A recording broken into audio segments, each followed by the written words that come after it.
9 सितंबर 2025 की सुबह-सुबह एक पत्नी अपने पति को जगाने जाती है और उसको जगाती है, लेकिन पति जो है उठता नहीं है, ना ही कुछ बोलता है। अब पत्नी दोबारा से उसको जगाती है और बार-बार कोशिश करती है उसे जगाने की, लेकिन जब पति नहीं हिलता है, ना डुलता है, ना बोलता है, तो वह घबरा उठती है।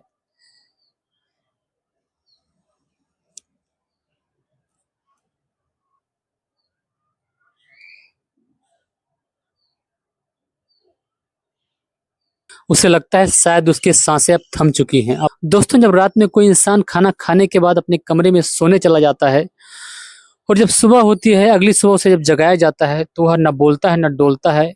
उसको बार-बार आवाज़ मारी जाती है, लेकिन उसकी मौत हो जाती है। और इस बात को जब लोग सुनते हैं तो यकीन नहीं होता है, लोगों को विश्वास नहीं होता है।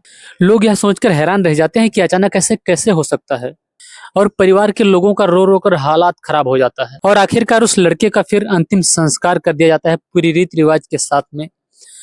और इसके बाद जो है समय बीतने लगता है। कुछ दिन जब बीतते हैं, तब परिवार के जो लोग होते हैं एक बात जो है कई दिनों से नोटिस कर रहे थे कि उसी परिवार में जिस लड़के की मौत हुई थी, उसी की भतीजी यानी बड़े भाई की बेटी, जो कि 12 वर्ष की होती है, जब से उस लड़के की मौत हुई है, अन्य लोगों की अपेक्षा वह कुछ ज्यादा ही चिंतित रहती है, सोच में पड़ी रहती है।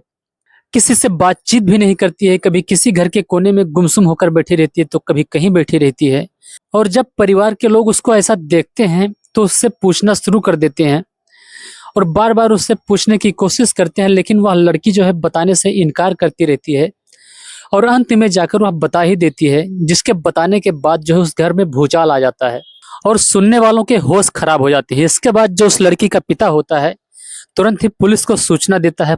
और जब पुलिस आती है घर पर, तो पुलिस जो है 2 लोगों को गिरफ्तार कर लेती है, एक महिला और एक पुरुष को।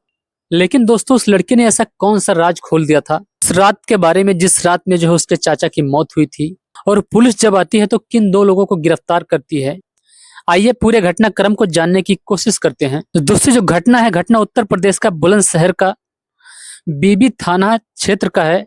और बीबी थाना क्षेत्र के अंतर्गत ही एक गांव आता है परतापुर, और इसी परतापुर का रहने वाला ओमपाल नामक 28 साल का लड़का, जिसकी 7 साल पहले ही प्रीति नाम की एक लड़की से शादी हो जाती है। और जो प्रीति होती है, प्रीति की उम्र इस समय 25 साल होती है। और शादी के बाद ओमपाल और प्रीति की जो शादीशुदा जिंदगी होती है, बहुत ही बढ़िया चल रही होती है। और धीरे-धीरे जब समय बीतता है, तो प्रीति यानी ओमपाल की पत्नी 2 बेटियों को जन्म भी देती है। अब जो ओमपाल है, 2 बेटियों का बाप भी बन चुका होता है। और साथ ही दोस्तों, ओमपाल के 2 बड़े भाई भी होते हैं। ओमपाल के बड़े भाई का नाम रविकरण होता है। रविकरण जो है कुछ ही दूरी पर अपना अलग ही मकान बनाकर रहा करता था। और उसकी एक बेटी होती है 12 साल की। और रविकरण की जो 12 साल की बेटी थी, उसका उसके चाचा के घर आना-जाना बना रहता था। कभी तो वो अपने घर भी सो जाया करती थी, कभी-कभार अपने चाचा के घर भी खा पी कर यहीं पर सो जाया करती थी। और इसी तरह से 8 सितंबर 2025 को भी रविकरण की वह 12 साल की बेटी अपने चाचा ओमपाल के घर आकर यहीं पर सो जाती है। रात का समय था, ओमपाल बाहर से काम करके थका-मांदा घर पहुंचा था। ओमपाल की पत्नी उसको खाना देती है, खाना खाकर वह सोने चला जाता है। और जिस कमरे में ओमपाल सोने जाता है, उसी कमरे में ओमपाल की 2 बेटियां और साथ ही जो रविकरण की 12 साल की बेटी थी, वह भी अपने चाचा के घर में उसी कमरे में लेटी हुई थी, जिस कमरे में ओमपाल लेटा हुआ था। लेकिन जब अगली सुबह होती है, तो अगली सुबह जैसे ही ओमपाल की पत्नी अपने पति को जगाने की कोशिश करती है, उसके शरीर से जरा भी हलचल नहीं होती है। वह ना बोलता है, ना हिलता है, ना डुलता है। और जब आवाज मार मार कर उसको परेशान हो जाती है, तो उसको कुछ शंका होता है। इसके बाद वह चीख पुकार करना शुरू करती है, और जो आसपास के लोग थे, अड़ोसी पड़ोसी सब इकट्ठा हो जाते हैं। और जब गांव वाले उसको देखते हैं, तो कहते हैं शायद अब इसकी मौत हो चुकी है। उधर जो ओमपाल की पत्नी होती है, उसका भी रो रो कर बुरा हाल हो जाता है। गांव वाले काफी समझाते बुझाते हैं उसको। और जब गांव वाले ओमपाल की पत्नी से पूछते हैं कि ये सब कैसे हो गया, तो ओमपाल की पत्नी यह बताती है कि रात को इनके सीने में जो है दर्द हो रहा था, क्या पता दिल का दौरा पड़ने की वजह से इनकी मौत हो गई है। और आखिरकार सभी लोग मिलकर पूरी रीति रिवाज के साथ उसका अंतिम संस्कार करते हैं। लेकिन ओमपाल की जो मौत थी, वह एक रहस्य बन जाती है। उसकी मौत का कारण किसी को भी पता नहीं चलता है। लोग बस यही सोचते हैं कि शायद उसका हार्ट अटैक की वजह से, यानी दिल के दौरा पड़ने की वजह से मौत हो गई। और इससे चलते जो घर परिवार के लोग होते हैं, वह पुलिस में भी शिकायत नहीं दर्ज कराते, जांच पड़ताल कराने की भी कोशिश नहीं करते हैं। और धीरे धीरे वक्त बीतने लग जाता है। कुछ दिन जब बीत जाते हैं, तो घर के जो परिवार के जो लोग होते हैं, या नोटिस कर रहे थे बार बार कि एक लड़की जो है 12 साल की, उन्हीं के घर की, जो लगातार वह निराश रहती है, लगातार घर के अन्य परिवार के लोगों से ज्यादा ही वह दुखी रहती है। और न किसी से बातचीत करती है, न बोलती है, और एकांत में बैठकर कुछ सोचती रहती है। ऐसा लगता है वो सदमे में चली गई है। और जब परिवार वाले बार बार उससे पूछने की कोशिश करते हैं तो शुरुआत में तो वह कुछ भी नहीं बताती है, बात को दबा ले जाती है। लेकिन आखिरकार जब परिवार वाले उसके पीछे ही पड़ जाते हैं तो वह लड़की एक ऐसा राज खोलती है जिसको सुनकर लोगों के पैरों तले जमीन खिसक जाती है। लोग सोचने पर मजबूर हो जाते हैं। और इसके तुरंत बाद ही जो उसका भाई होता है, ओमपाल का बड़ा भाई, जिसका नाम होता है रवि कर्ण, जिसकी वह 12 साल की बेटी थी, रवि कर्ण तुरंत ही पुलिस को सूचना देता है। और पुलिस आती है घर पर और 2 लोगों को गिरफ्तार कर लेती है, एक जो है पुरुष और एक महिला को। तो दोस्तों, जो महिला होती है, महिला उसी ओमपाल की पत्नी होती है जिसकी मृत्यु हुई है, उसकी पत्नी जिसका नाम प्रीति होता है। और साथ ही ओमपाल का सगा भतीजा जिसका नाम अभय होता है।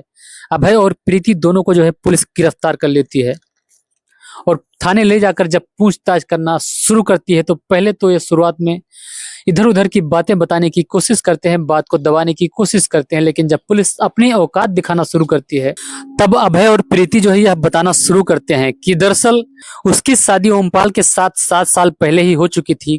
कुछ समय तक तो ओमपाल के साथ उसकी जिंदगी अच्छी बीतती है, लेकिन इसी बीच जो अभय होता है, अभय जो उसका ओमपाल का भतीजा होता है, उसका आना जाना हमारे घर पर हुआ करता था लगातार।